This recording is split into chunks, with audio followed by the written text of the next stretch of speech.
17 days after ko manganak. So, how's life lately? For today, yan, kakatapos ko lang mag-pump. Tinatry ko yung power pumping. Yung 20 minutes pump, then 10 minutes rest, 10 minutes pump, 10 minutes rest, 10 minutes pump, and 10 minutes rest.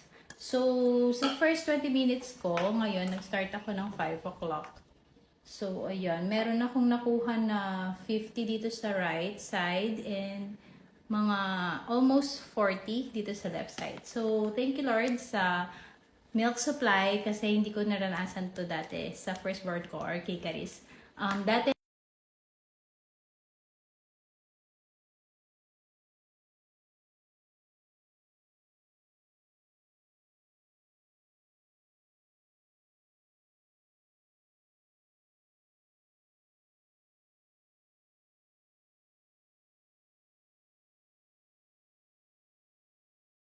ito pa yung gamit ko noong 2022.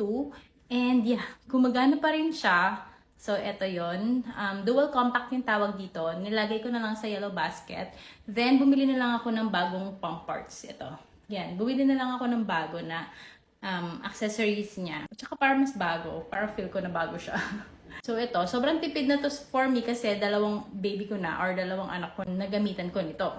Ayan. Dalawang boobies na siya na pwede mong gamitin at the same time. So, sobrang dali lang nito gamitin. Ang ginagawa ko, 60 ml per 2 to 3 hours. So, kapag meron ako naipon na 60 ml, papamilk ko yun sa kanya. Yung iba is pang stash ko. Tapos, magpapump ulit. So, yun. Ganun lang lagi.